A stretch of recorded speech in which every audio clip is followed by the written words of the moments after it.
Chinese roadmap to achieve a carbon neutral by 2060. The pledge is that China will peak its carbon emission before 2030, and China will achieve a carbon neutral by 2060. The current position that we can see here, the black is coal. So China is still producing a lot of energy by coal-fired power plants. And then the blue is oil. So you can see that about 77% of energy come from coal and oil. And then we still have a natural gas, which is another 8%. So we have 8%, hydro is 8%, and natural gas is also 8%. That means 83% is produced by a non-renewable at the moment. So there is a huge task to reduce the dependency on the non-renewable. So over the past 5 years, the share of clean energy consumption in the country rose from 19.1 to about 24.3. The clean, they included natural gas as clean energy. The reason is that natural gas is basically methane. Now, methane at the moment is being trapped under the rocks. If methane is released, it is at least 20 times stronger than carbon dioxide as a greenhouse gas. So it is better to convert methane into carbon dioxide than, sorry, I have to stop this one. Go away. Okay, what's, and then put this back to here. Okay, and over the next 5 years and beyond, China will control the aggregate amount and the intensity of energy consumption, reduce the use of fossil energy, and advance the low carbon transmission of sectors, including industry. At the moment, China is the world's largest producer of iron or steel. So we know the iron ore is iron oxide. In order to change iron ore into the metal iron, it needs to reduce, yes, the chemical reduction, change the iron oxide, ferrous and ferric oxide into iron again through a reduction process. At the moment, the reduction process is making use of coal. So coal mixed with iron oxide at high temperature will produce carbon dioxide. That means remove the oxygen from the oxide. So we have we eventually left with iron. So because China is the largest producer of iron, therefore it also emits a lot of carbon dioxide because of that reduction process. So of course, the reduction process doesn't always need to be driven by carbon. You can, for example, use hydrogen. So you will use hydrogen, then you will produce hydrogen dioxide, which is water, H2O. So there's another way to do it. That means if China want to move ahead to reduce carbon dioxide emission, you have to also change the industrial process as well. In terms of construction, we also know that China has been doing a lot of construction and using most construction involve the use of cement, and cement production is also highly carbon dioxide intensive. Transportation, a lot of our current movement is dependent on what we call petrol. That is, again, when it burns, becomes a carbon dioxide. Therefore, it is also producing carbon dioxide emission. So in order to reduce this, China has to take a much broader strategy. So let's see what they're doing. Come back here. The first thing is what they have promised that is some time ago is to reduce its carbon dioxide emission per unit of GDP by over 65% from 2005 level. Now, this statement means that as China's GDP grows, then its emission based on per unit GDP will drop, but it doesn't mean the actual amount of carbon dioxide drop will be lower, because as the GDP increase, then it has a more so-called base number, and then this base number had to be reduced by 65%. So let's say from 2005, the GDP of China has grown 2 times. If it reduces its carbon dioxide emission by 65%, then it will still increase the carbon dioxide emission by about 13%. So it's one of the reason, not only reducing the carbon dioxide per unit GDP, they also need to do something else. The other thing is raise the share of non-fossil energy in primary energy use to around 25%. Now, at the moment, it's still not yet there, and bring the total installed capacity of wind and solar electricity to more than 1.2 billion kilowatts. That is an absolute number. So there are several different measurements here China want to do by that time. In order to achieve carbon neutral, we know that some processes will produce carbon dioxide inevitably. So in order to balance that off, that means we need to take carbon dioxide back from the atmosphere to compensate for the carbon dioxide you emit into the atmosphere. So we also need to do carbon capture, removing carbon dioxide from the air. So in 2020, China planted 6.77 million hectares of forests and bought more than 2 million hectares of sandy land under control through improving vegetation, according to a report reviewed by the National Greening Commission on March 12, which is the China's 43rd tree planting date. We will look at some of the results China have done in terms of greening the landscape today.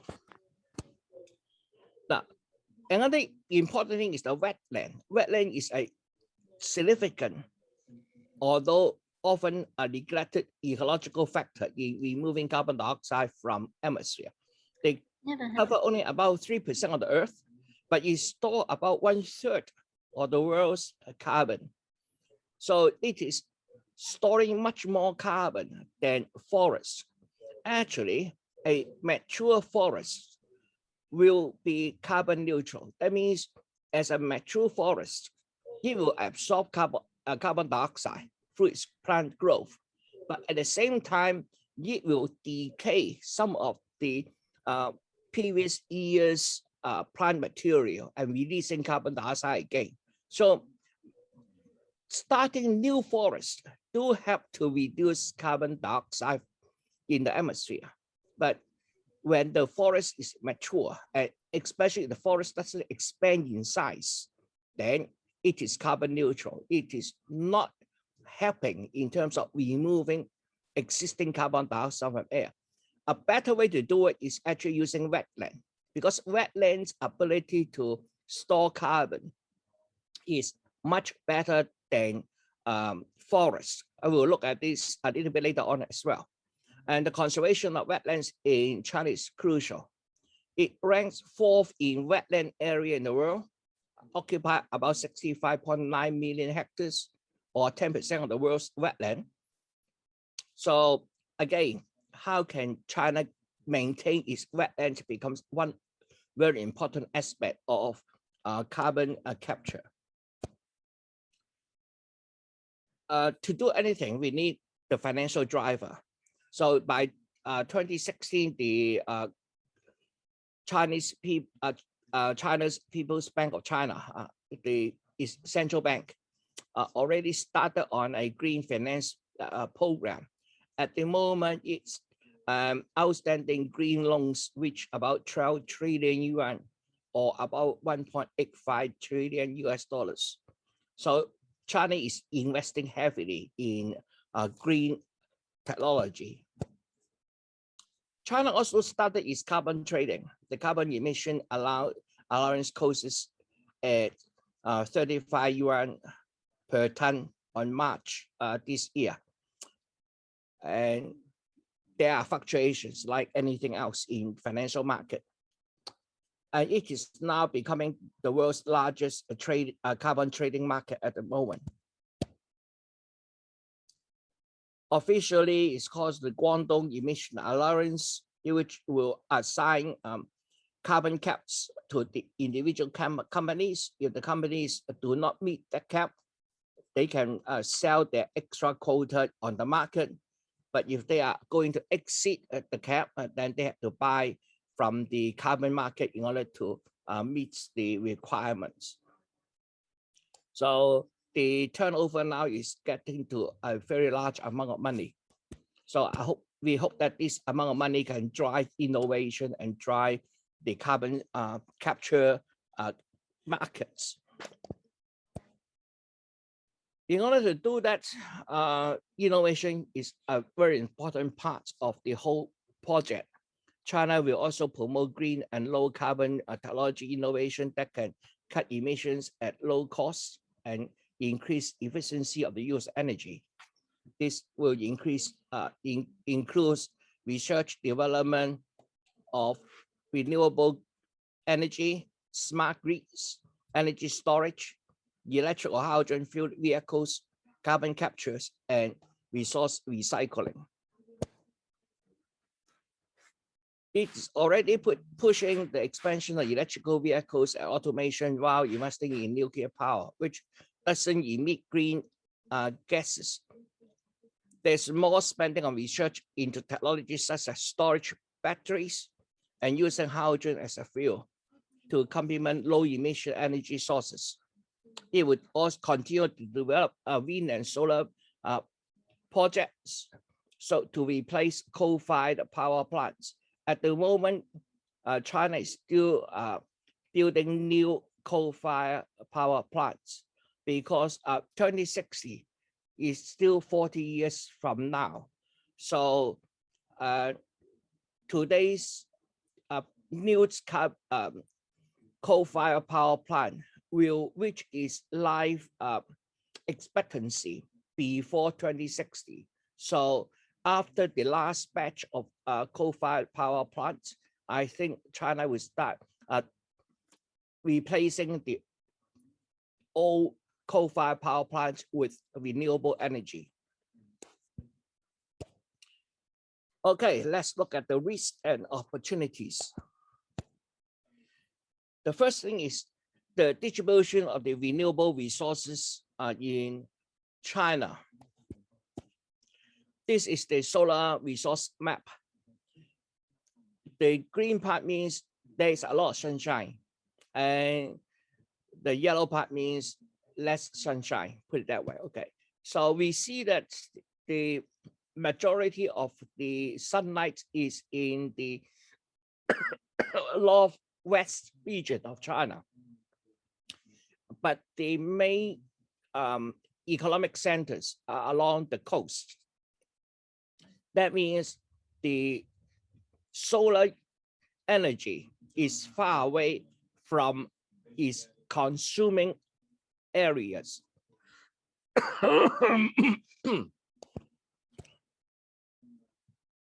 So let's look at the current solar energy production, the top 10 countries.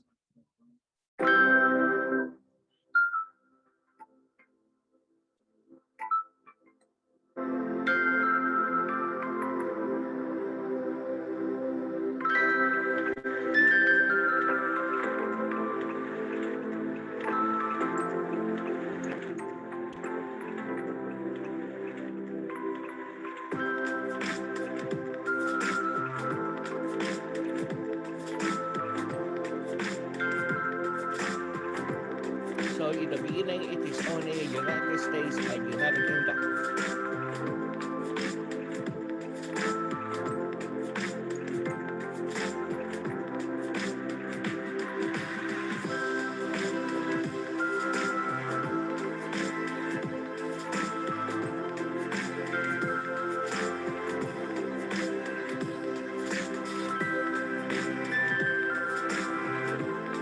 China now open up.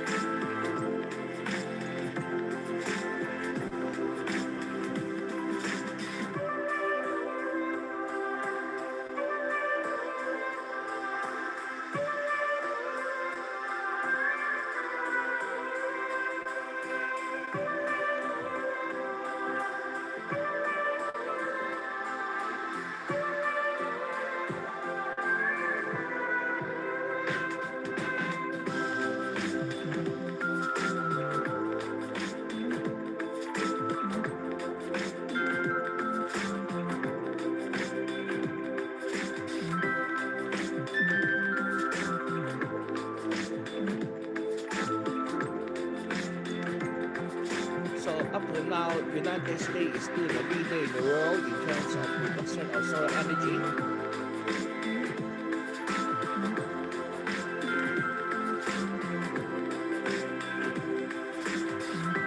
And Japan getting rich, its production is now increasing.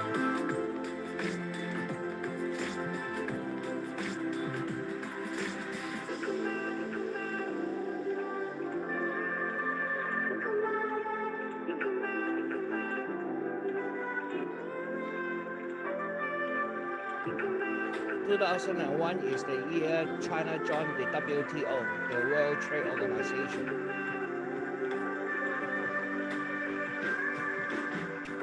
And we see Japan overtake the United States now.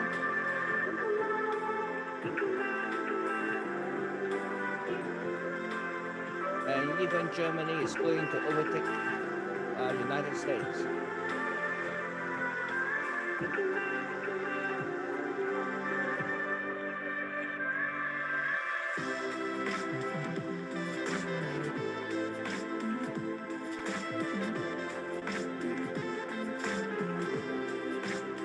Germany overtakes Japan. China is still down there.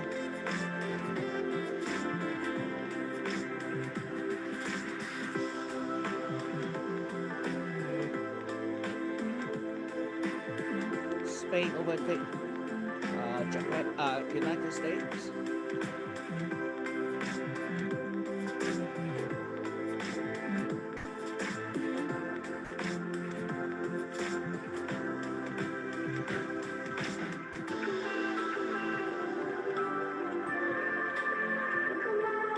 2011, China becomes the second largest economy.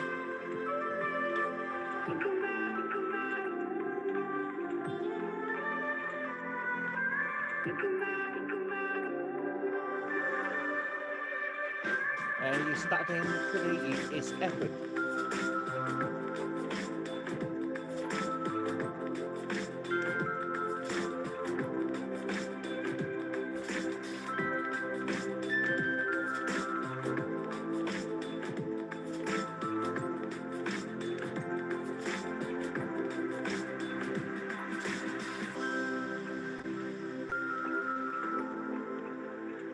So China's effort is very short.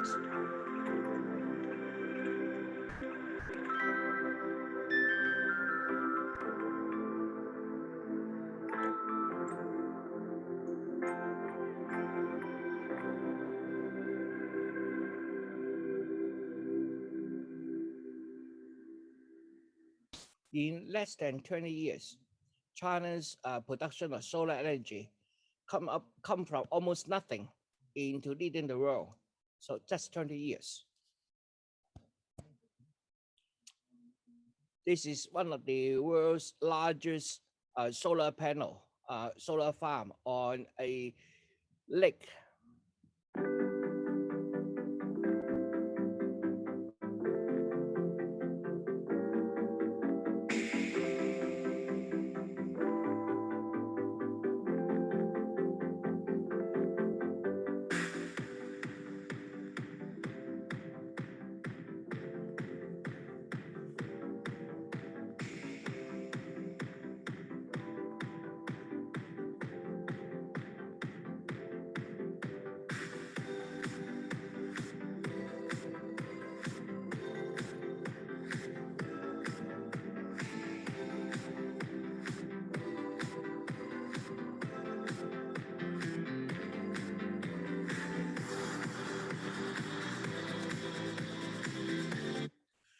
The lake was produced by coal mining. So after the coal mine is closed, it was full of water, and then it becomes a freshwater lake.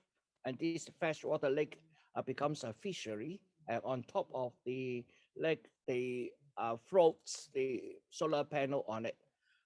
Because of the lower temperature of the water volume, the efficiency of the solar panel is higher, and that makes it viable.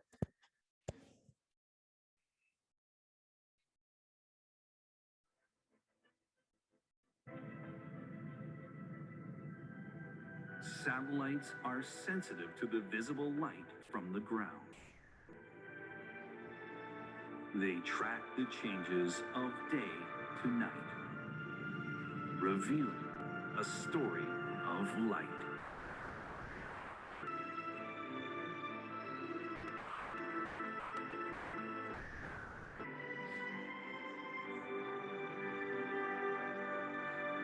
From space, we can sometimes observe unexpected patterns. This seahorse is part of the Yellow River.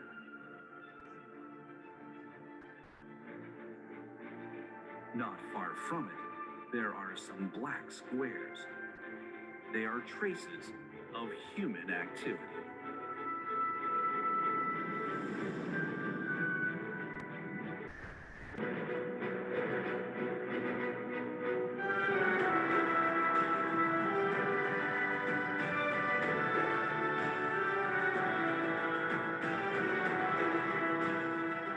This is the largest photovoltaic power plant in China.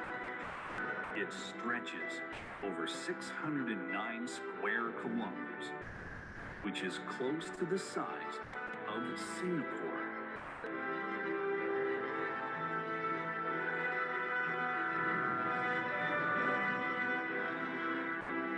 A decade ago, the place was suffering from desertification. This meant that animal husbandry was unsustainable, and locals left. But after the photovoltaic panels were built, they returned.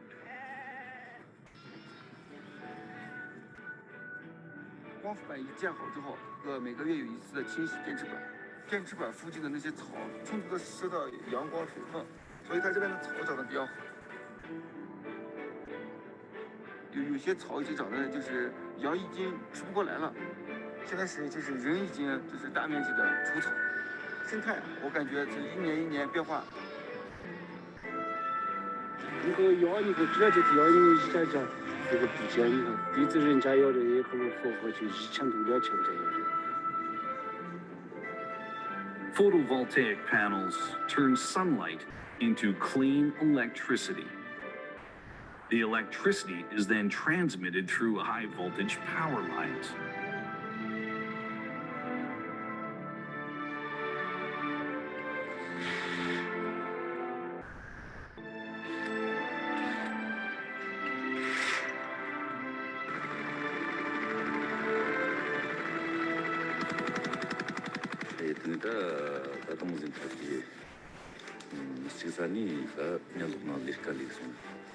Anthony Gormuzet history.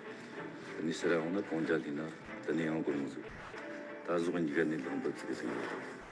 Let's get a room to 10 minutes. Yet, guitar to Tina, that's the Namalinguna, Quatarian, Gill Quasit visitor. That's the Namal. Okay, what happens there is that we notice that the solar farms are put fairly close to the Yarrow River for two reasons.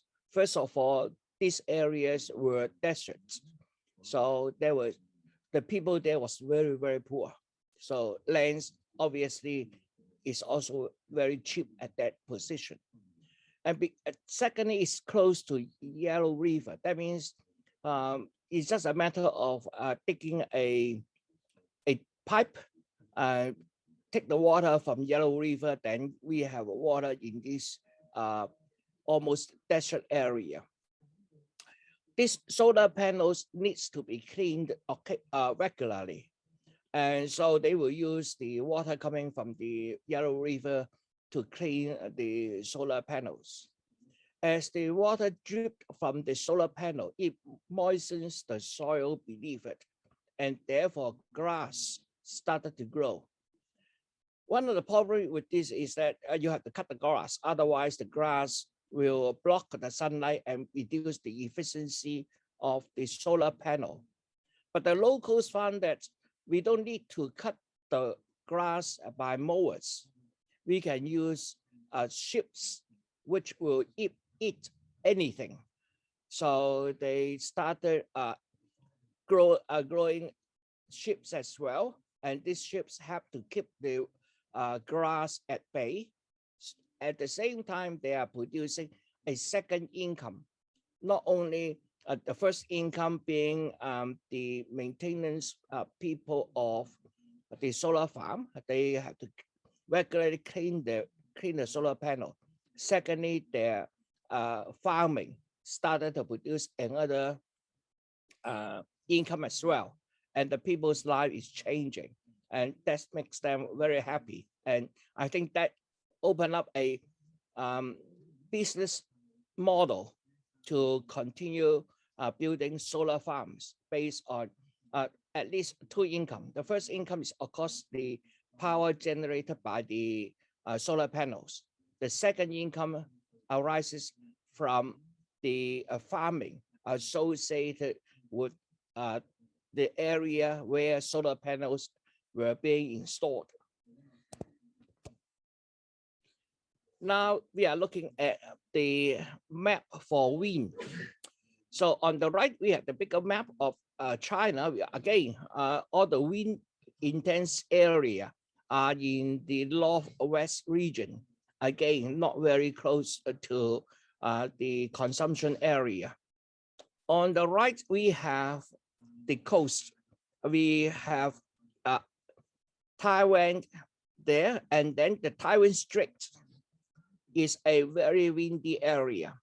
Taiwan, the island itself, look like a wind tunnel, channeling the wind through its two sides. So on other side of the Taiwan island, we see strong wind, and that means there is potential of building wind farms near the coast. This time is good now. But and on the other hand, for the inland wind farms, they are very far away from the consumption centers.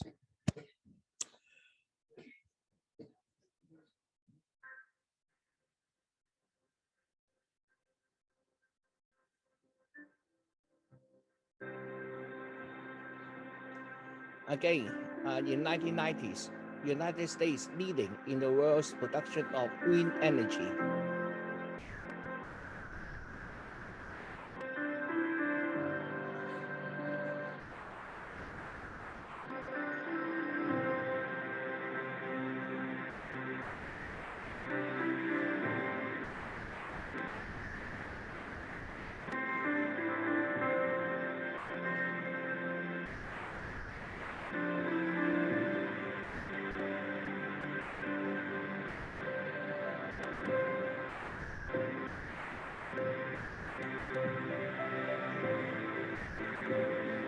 As Germany pushed for renewable energy, they are going to overtake Denmark now.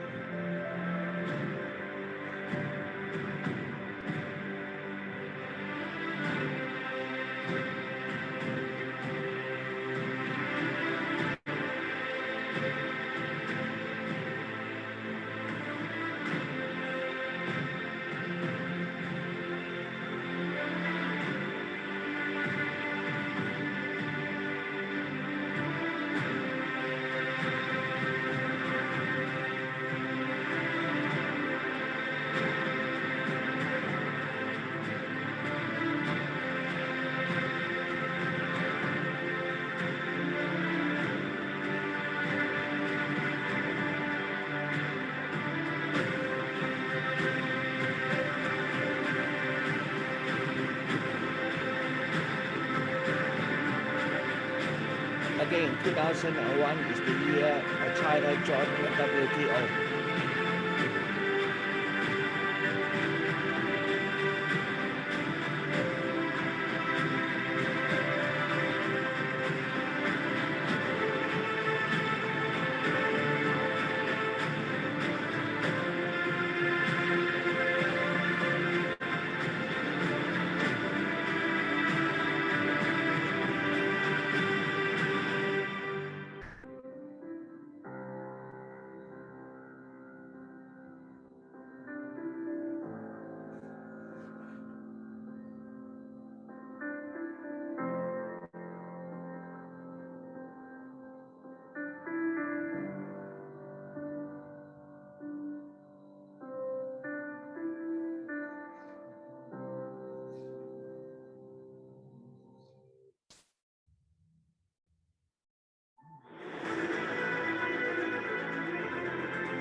In 2010, China becomes the world's second largest economy.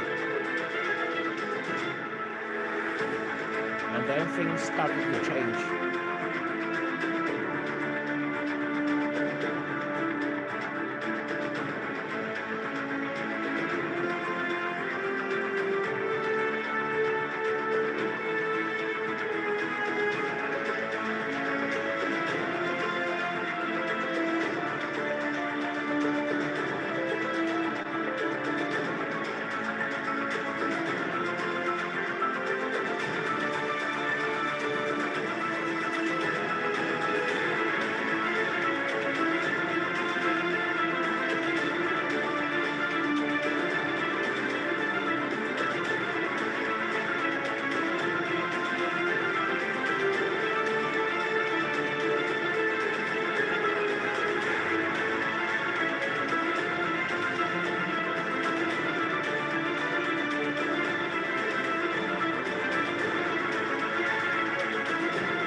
Once China leads, then the gap becomes larger and larger.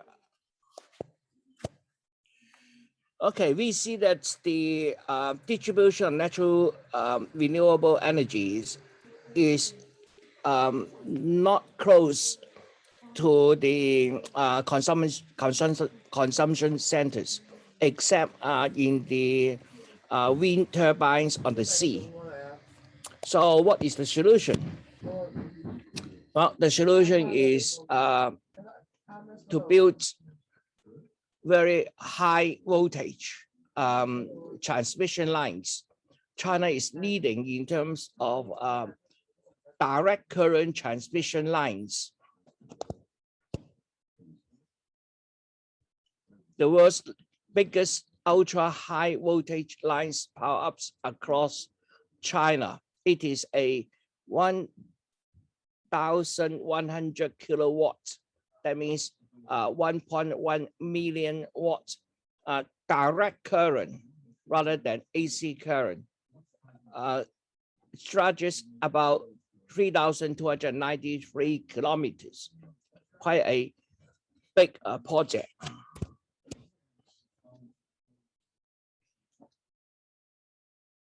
It is increasingly relying on this ultra high voltage technology to send electricity from remote regions with excess supply to areas of high demand.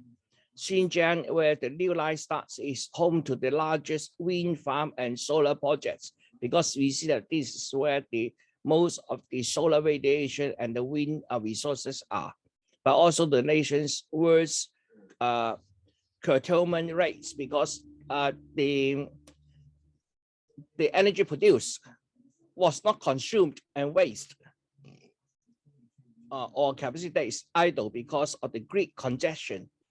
But now they are starting to resolve the issue of this grid congestion, meaning more and more high voltage lines will be built to bring the power from the source to the end user.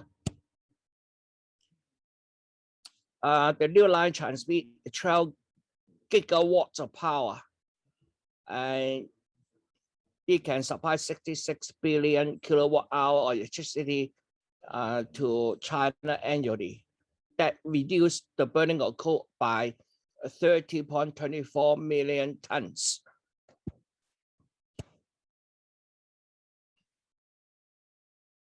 When we turn on the lights after the sun goes down, open our refrigerators for fresh food, or switch on our air conditioners in the hot summer months, we rarely think, what would life be like without electricity?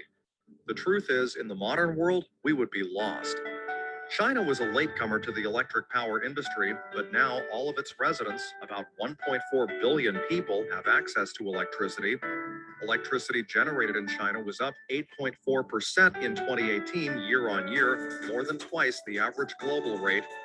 So what's the secret behind the journey to becoming the world's leading electricity supplier? The establishment of diverse sources of power generation is part of the answer. China is known for its abundant resources. It comes in as the world's #1 in both water power resources and potential installed hydropower capacity. Moreover, the percentage of electricity generated by clean energy has seen a steady rise in recent years.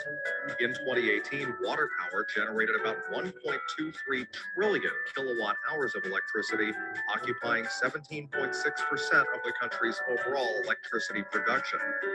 But without the technical ingenuity behind the power plants, the resources, no matter how abundant, would never have been transformed into electricity. Take China's floating photovoltaic power station as an example. The innovative project is the world's largest, generating a total of 150 million kilowatt hours of clean electricity each year. But investment in power stations alone is not enough to make China's electricity miracle. The nation's geographical mismatch between resource-abundant regions and the industrial load centers highlights the importance of electricity transmission. To tackle this, China has built the world's first 1.1 million volt ultra-high voltage direct current transmission line. It spans from Xinjiang Uyghur Autonomous Region to Anhui Province, and the transmission line is the world's longest and most advanced, with the largest capacity and highest voltage. By the end of 2018, the total length of transmission lines, with a voltage of over 220,000 volts, reached 733,393 kilometers. That is 18 times the length of the equator. Heavy investment often leads to high prices, but that has not been the case in China. Very cheap is how OVO Energy, a UK-based energy technology company, described China's electricity prices. Costing a national average of 8 US cents per kilowatt hour, China's electricity price was the lowest among the countries that OVO surveyed. The Chinese government has cut electricity rates several times in recent years. It pledges to continue to reform the electricity market this year, targeting a further 10% reduction in the average price of electricity for industrial and commercial companies. Moreover, China has been actively addressing electricity shortages in neighboring countries, for instance, Vietnam. As of 2018, China's southern power grid had supplied more than 35 billion kilowatt hours of electricity to Vietnam, covering 12 of its provinces. Investment in power plants and transmission lines, together with low prices, have combined to drive China's electricity miracle, making electricity accessible to not only all of its residents, but also residents in neighboring countries in just the last 70 years. China's electric prices is dropping, whereas our electric price is increasing. What a change.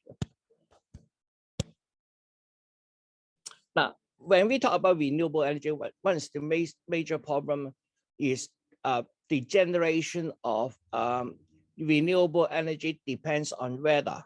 and therefore it cannot be used as a base load. So there are two ways to handle this.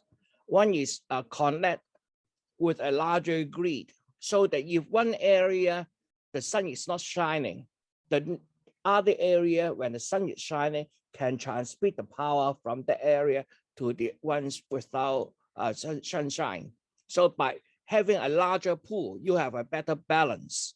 But that also means your grid has to have the capacity to transmit power in both directions economically. The other way to do it is store up the energy where it is in excess and then release the energy where it is needed. For example, at the daytime, the solar panels are producing energy, but at the nighttime, the solar panel is not going to work. So how do you power up the households at night? We need storage. So there are two solutions there. One is using a larger grid so that we can balance off variations in weather. The second method is by storage.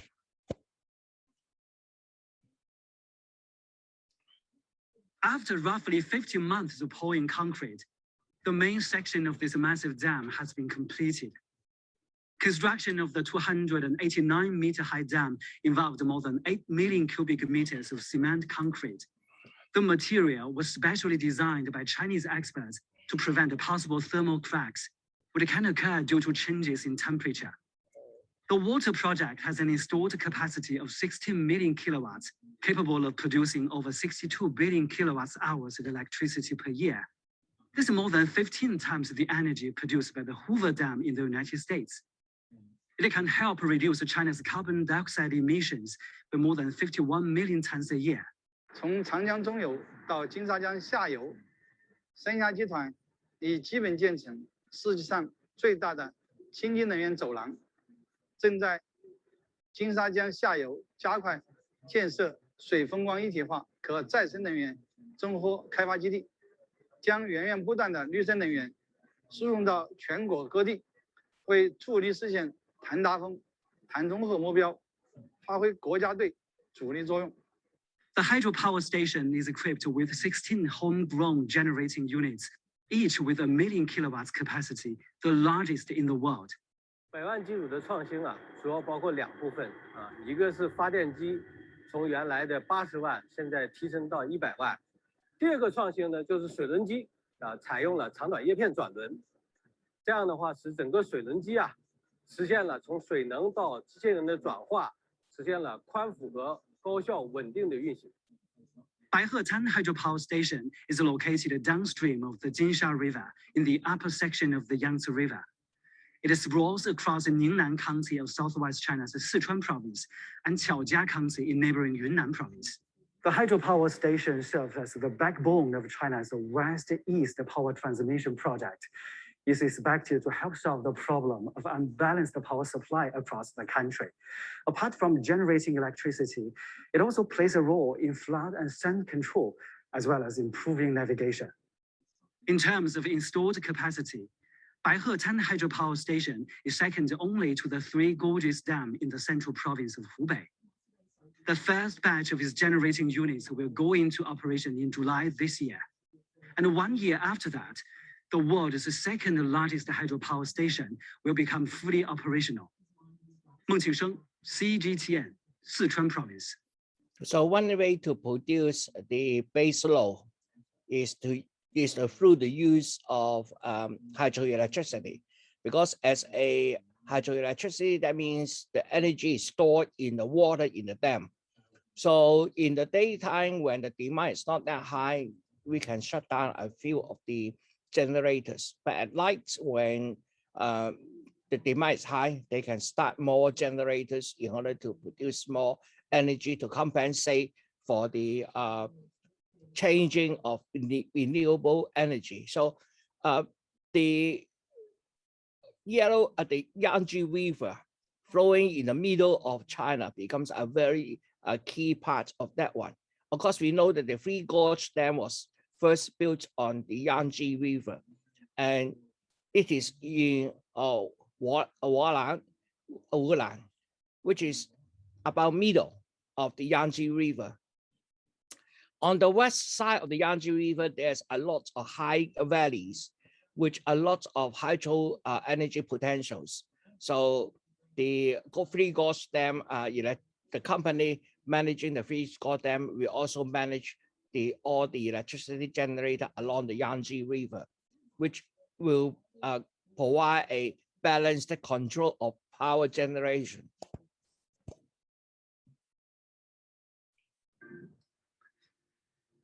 In China, almost 10 trillion kilowatts of power hit the ground every second. That's more than 3 times the output of all the power plants in the world.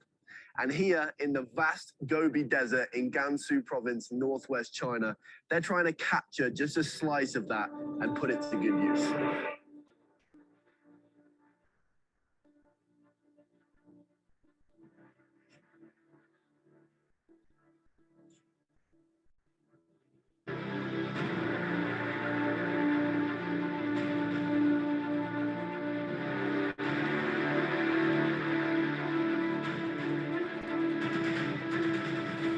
This, what you're seeing around me, was built in under 2 years.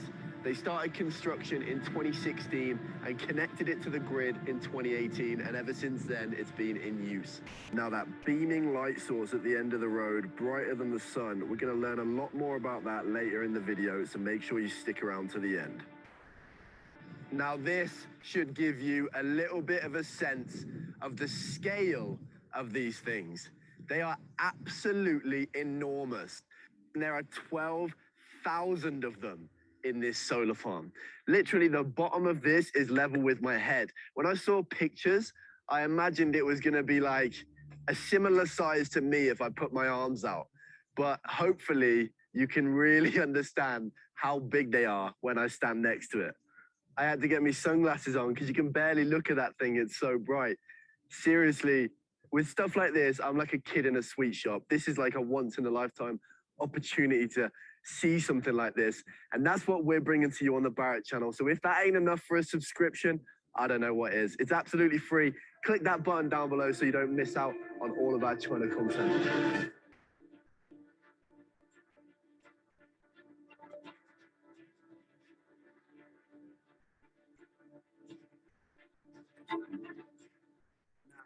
Each of these 12,000 heliostats behind me consist of 35 3.3 square meter panels.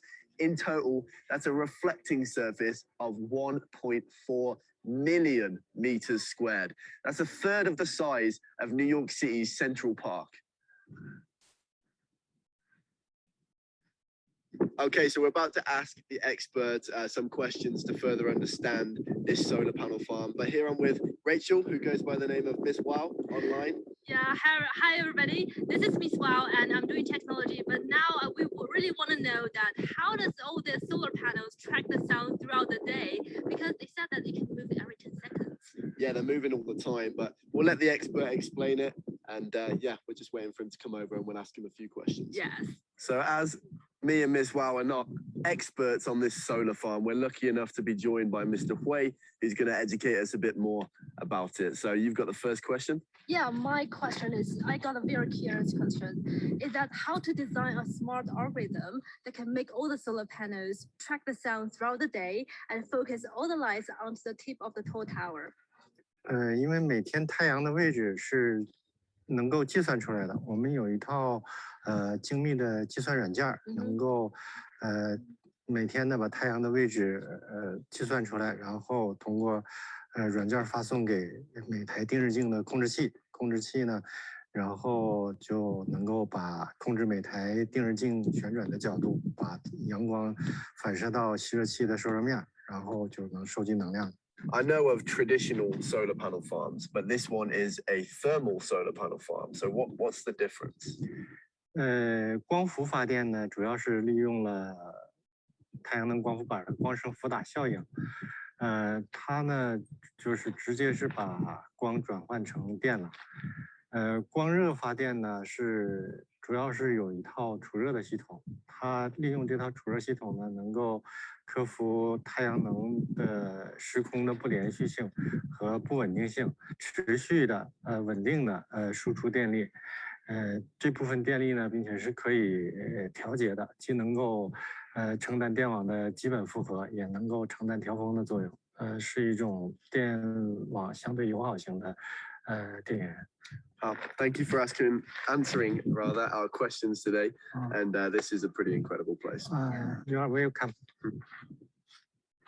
Believe it or not, this solar farm creates 2.4 million kilowatt hours of electricity per day. That's enough to power 500,000 homes in the area. And it's thought that a quarter of the world's energy is going to be produced by solar farms by 2050. China have really been ramping up their green credentials over the past several years, and that ain't slowing down anytime soon. By the next 20 years, they expect to have a 550% increase on its green energy. All of the solar panels that are directed towards this tower, they heat up the salt inside up to a liquid, up to 550 degrees Celsius. And then what that heat is then used for is to heat up water into steam, and that steam powers huge turbines. You see that behind me? That has got a hell of a lot of power in it. It's mad. That is literally brighter than the sun, man. Brighter than the sun.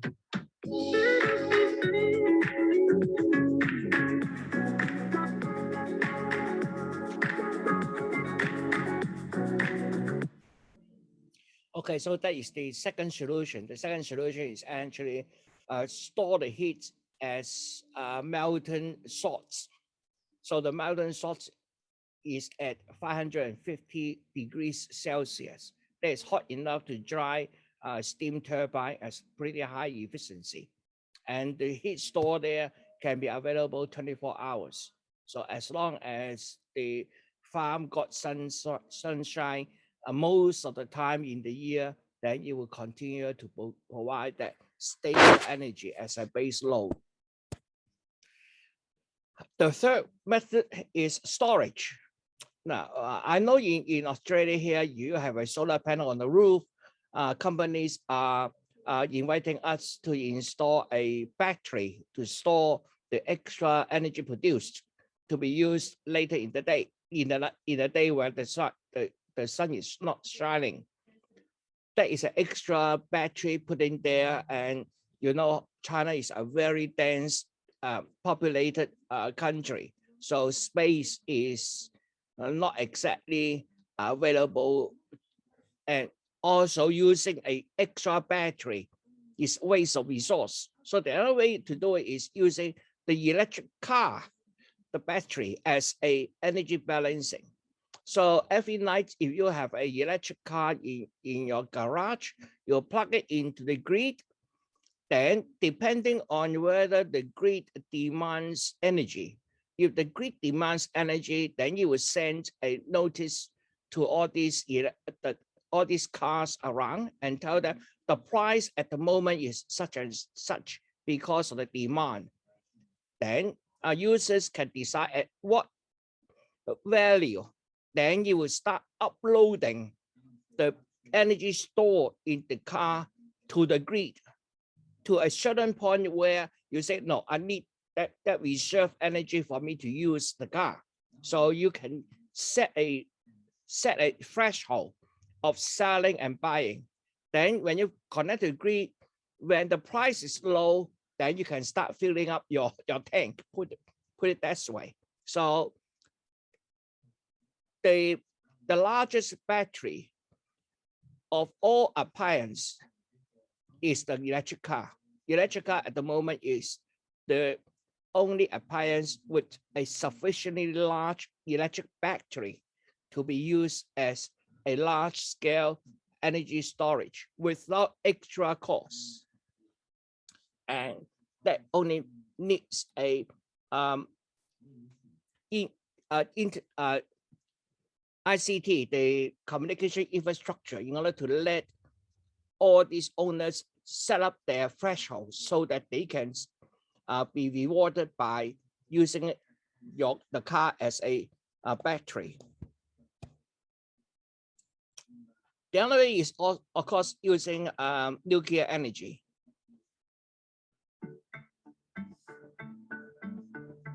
This is China's first third generation pressurized water reactor. This is Hualong 1, started commercial operation in January 30th this year.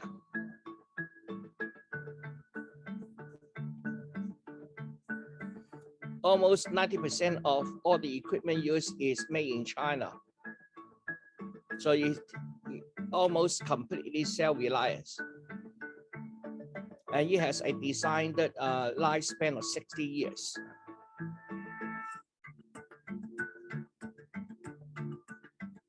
Each unit can produce 1.161 million kilowatts power.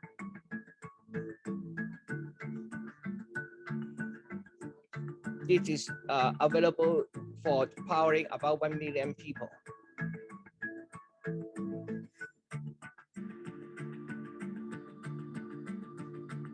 So it is another country which can produce nuclear energy by itself, besides United States, France, and Russia. The construction started in 2015. It is now connected into the grid on November 20th, 2020. The second unit is expected to be finished this year.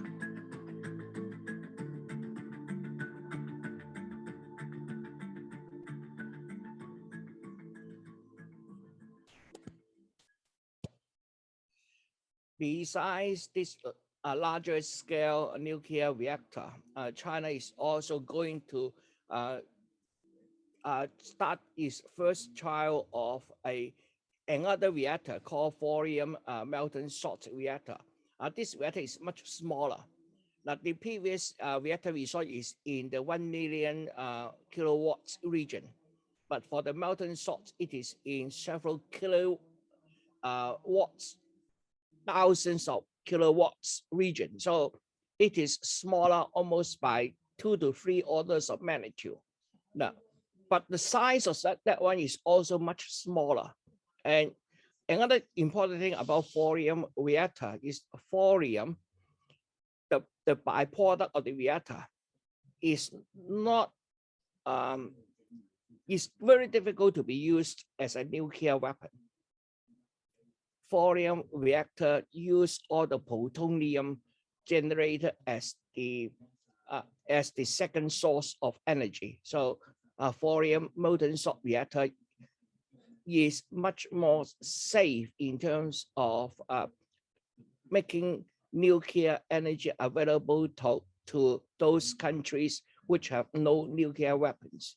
Now, we don't want a lot of countries to have nuclear weapons. It is too dangerous.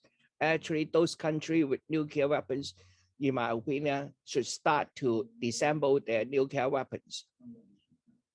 But if you allow them to have a nuclear power plant, like a pressurized water reactor, then there will be byproduct which can be used for nuclear weapons. Thorium provides a different path of it. The reason why thorium is not being used extensively is that it is technically much more difficult to get it running. But when it is running, it is safer than the pressurized water reactor.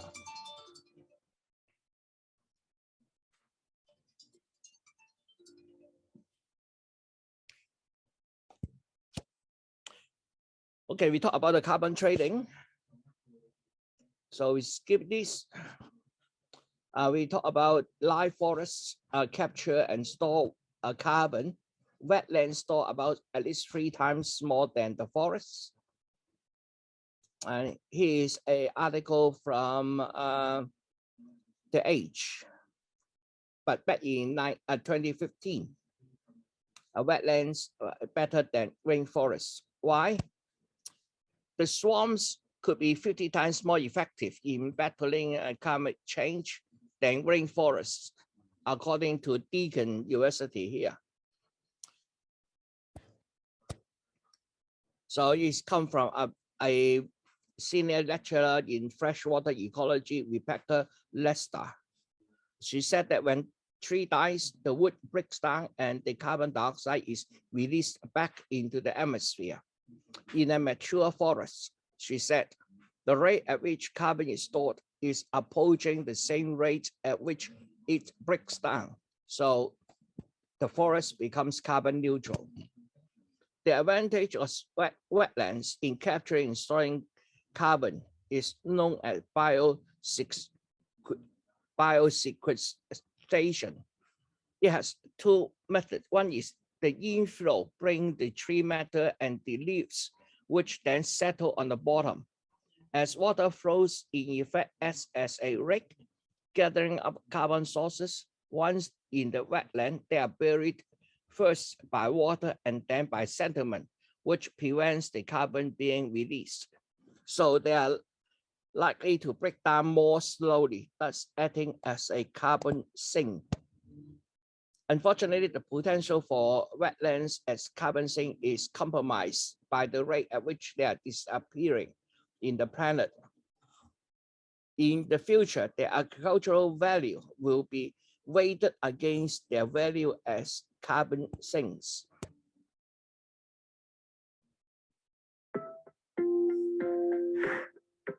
This is the city of Aksu, located in China's Xinjiang Uyghur Autonomous Region. Since 30 years ago, things have changed a lot.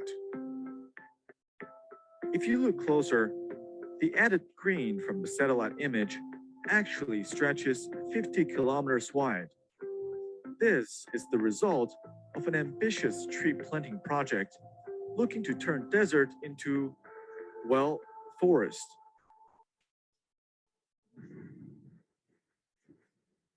Circa the 1980s, Aksu was not the place to be. Its close proximity to China's largest desert, the Taklamakan, made it one of the driest and sandiest places in China. Overall, the city was covered in sand for over 100 days a year. The soil's high alkaline content rejected any effort to plant trees. Precipitation was close to non-existent.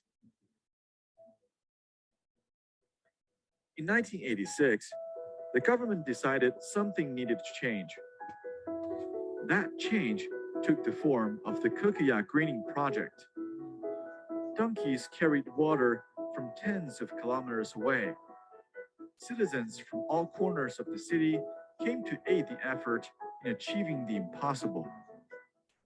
Policemen, doctors, students, the young and the old worked the field 2 times a year, planting one at a time.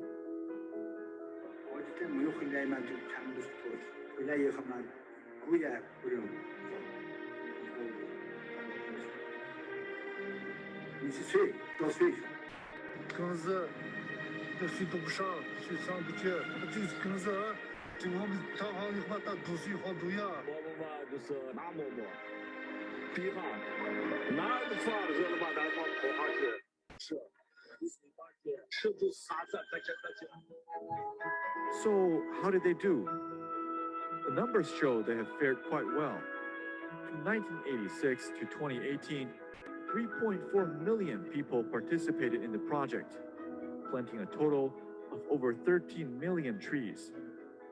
The green you saw on the satellite image, well, that's roughly about 2.2 million acres of green that had not existed on Earth before. Dusty days reduced to averaging only 20 days a year. Not only have they done the impossible, Aksu has turned its hot and dry weather into something of an advantage. Nowadays, you'll find some of the sweetest and crispiest apples grown here locally. Its other produce, such as dates and walnuts, have also become a hot grab in most grocery stores across China. Now, a new greening project is quietly taking place.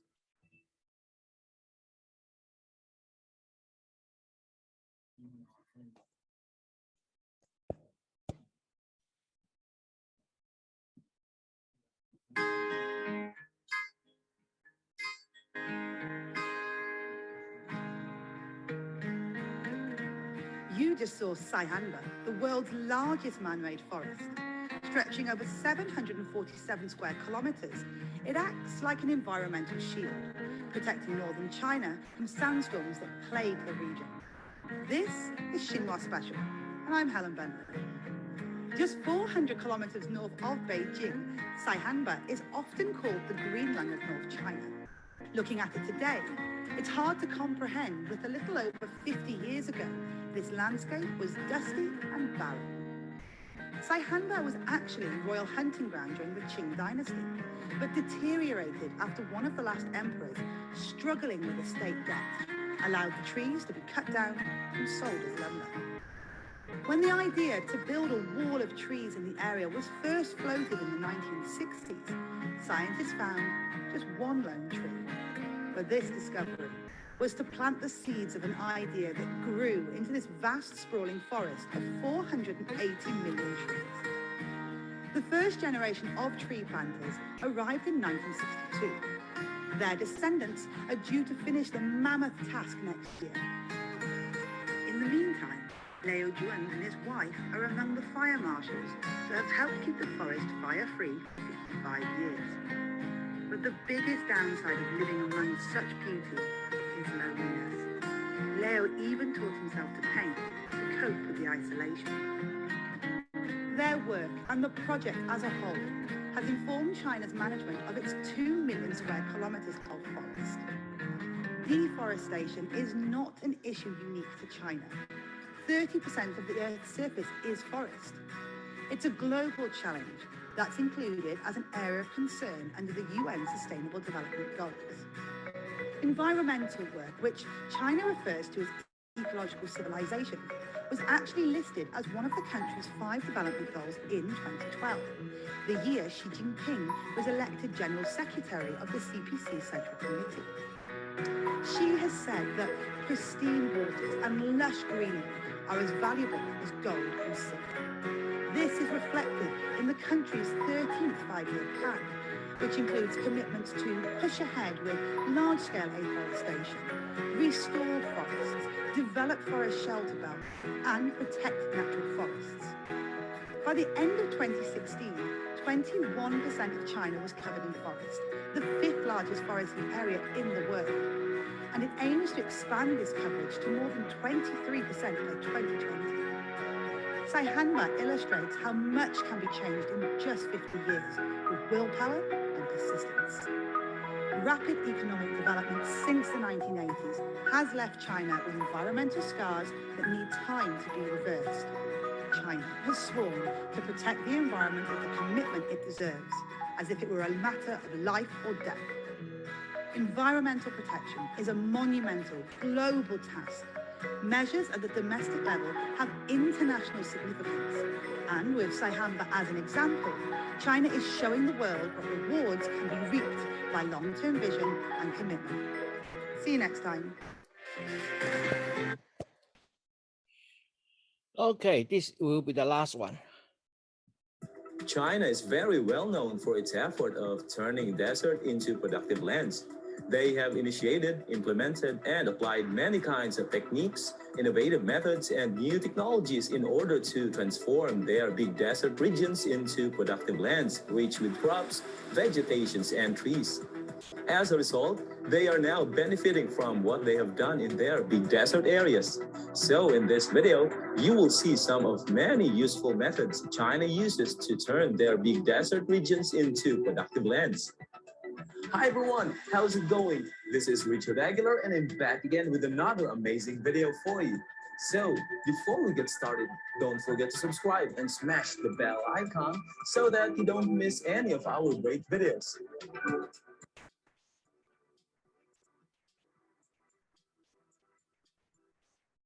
What you are about to witness in this video is all about 6 useful methods China uses to transform their big desert areas into productive lands rich with crops. So without further delay, let's get right to my number 1. Number 1 is innovative ways of planting trees and vegetation.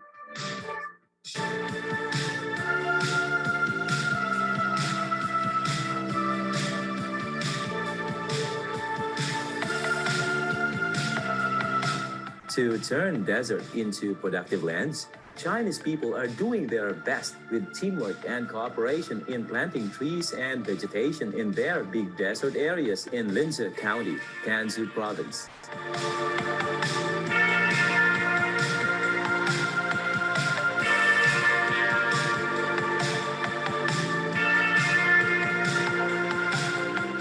Even in Kibuchi Desert, the same thing is done, which was once a big barren desert land. After decades of this continuous greening effort, this area is now famous for Kibuchi model.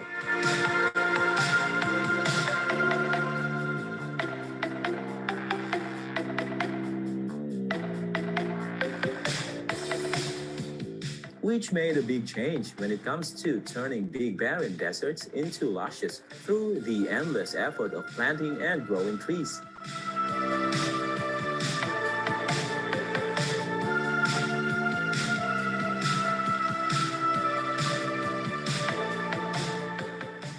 Number 2 is planting crops and vegetables.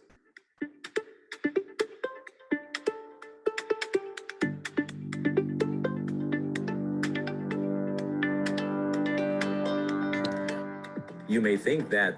Okay, I think I will stop here so that we can have some discussion. So stop share. Anyone want to ask any question, please unmute yourself first. I might have missed it, Albert, but how did they bring water to the desert areas? I might have missed it, but I... You haven't missed it. They haven't explained. Oh, okay. Now, a lot of water flows above the ground. That's what we call rivers, right?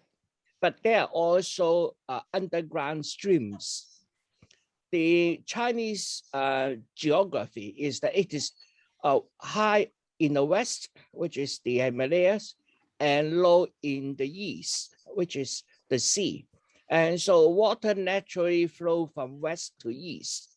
Some of the surface water is known as the Yellow River and the Yangtze rivers, but there's also a lot of underground streams flowing underground. And in the desert, there's not much surface water, but there are plenty of underground water in the desert because they get replenished from the melting snow in the west, like their surface water. So they only need to dig about 3 to 10 meters down into the sand. Then usually they can find water. And you know the water streams, then you can dig it along the line. You know there's an underground stream there, and it's just a matter of digging into 3 to 10 meters in order to access water. So even in a desert, which has no surface water, there's a lot of underground water available for them. Any other questions? Yeah, Albert, last week about that unpronounceable Xinjiang province in the far northwest, I was wondering exactly the same thing. Where are they getting their water from? Is it underground? Is it huge pipelines from rivers? Is it from the mountains? Now, Xinjiang region's water, I can't remember what is exactly the English term for that one. I will make a note here, and then we'll include that in one of the 4 term talks, okay, as a short description of where they get the water from Xinjiang, because it is a very interesting story by itself. This is a technology which has been built at least 500 years ago, making use of the underground streams. And in the surface, you can see a little bit of a dust well. The dust well allowed the people to go underground to maintain the water stream down there. It is a very interesting story. I'm going to spend about 10 to 20 minutes in one of the talk next term to explain that. Okay. Thank you. But I was also wondering, would they need millions of windscreen wipers, washers to keep those millions of solar panels clean from the dust storms? The solar panel is cleaned by pressurized water. So they are going to have a pipe connected to the Yellow River, and so they pump the water from Yellow River to the solar farms, and then use pressurized water in a truck to clean the solar panels. But whatever little water they use still allow the grass underneath the solar panel to grow, and that's why they can also grow other livestock in the farm, in the solar farm as well. So solar farm is really meaning a farm for energy and also a farm for food. Thank you very much. You're welcome. Any other question?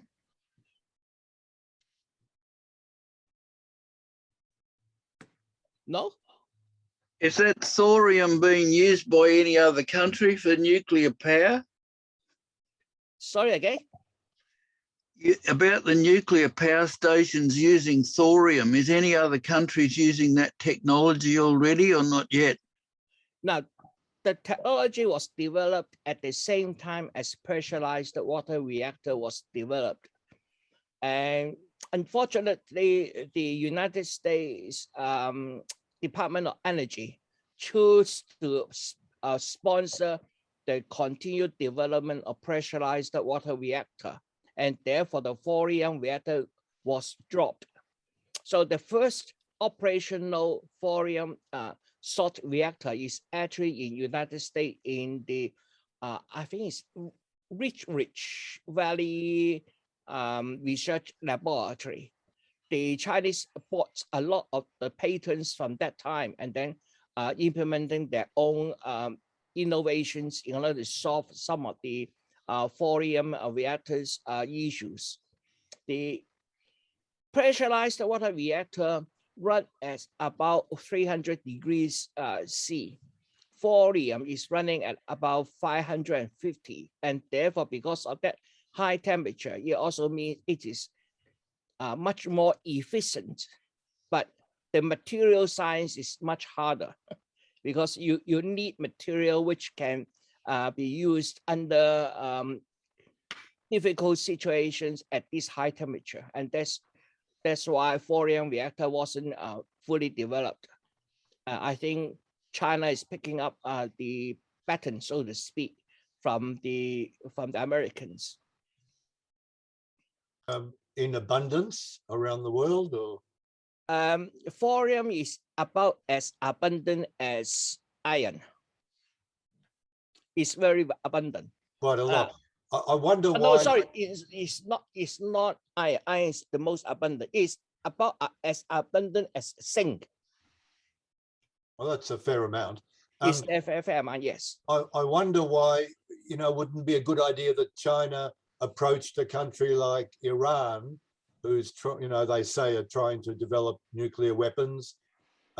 Would be a good thing that China approached Iran, said, we can give you thorium producing electricity using thorium rather than uranium, and therefore there'd be no danger of nuclear weapons that they're thinking of producing. Yeah, that would be a good idea. Unfortunately, thorium nuclear reactor is still not commercially viable at the moment. It's still the first one they are going to build operational next year is only an experimental thorium reactor. You still need a couple of years before the technology is mature enough to be commercial use. Right, okay. I actually expected the thorium reactor to be available by 2020.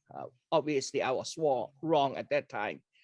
The original idea is to build the reactor to be contained within a container, a shipping container. And that will be equipped with about 10 kilograms of thorium. and it will last about 100 years. So the idea is actually produce this container-sized thorium reactor and make it inside a container box, and then you can ship the container to a remote village, and then dump the container there, probably under lock with technicians doing maintenance necessary, and that little thorium reactor will be able to power about 2,000 houses in the local area. That will provide a very cheap and reliable energy. But unfortunately, it looks like the technology is still not there. I was hoping it will be available last year, but obviously there's much more technical issues than expected. But where does thorium come from? Where is it mined? Sorry, thorium is mined as part of the rare earth. About 90-something% of the mined metals from rare earth mines are thorium. So in the world today, we have approximately 100 million tons of thorium dumping there as a waste at the moment, waiting to be used. So there's a lot of thorium, and China got a lot of thorium. So is United States and India. Albert, I liked your interactive graphs showing the uptake of solar and wind power, but I couldn't help thinking that seeing little old Australia there in the top 15, we aren't doing too badly. Yeah, we are not. We are the 53rd country in population. Yeah, the top 15 on those. No, I think Australia got a lot of potential. We have a large desert in the middle of Australia. That also means there's a lot of sunshine there. At the moment, they are also scarcely populated. There's almost no people there. It has a huge potential to build large solar energy farms there, and they use that energy to, for example, produce to run water pumps to solve our East Coast scarcity of fresh water.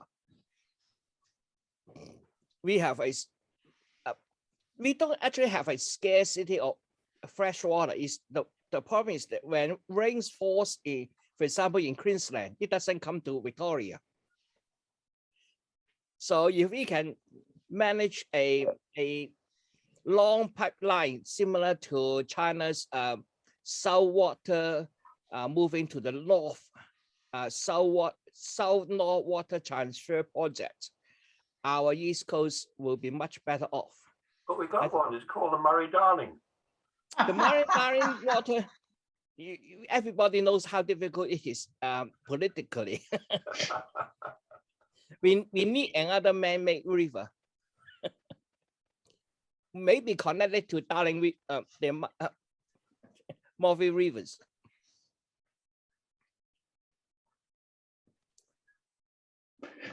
To do with air pollution, I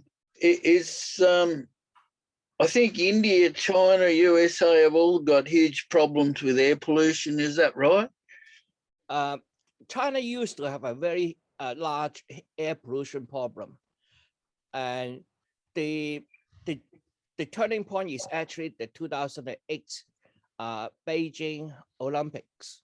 I think everybody have been joking around.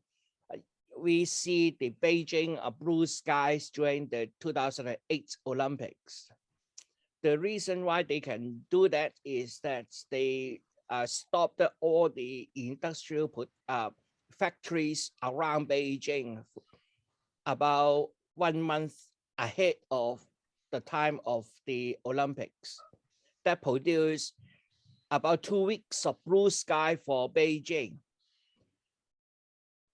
Beijing population once see that the government is actually able to produce blue sky instead of polluted air, they started campaigning the government to ensure the ecology is taken care of.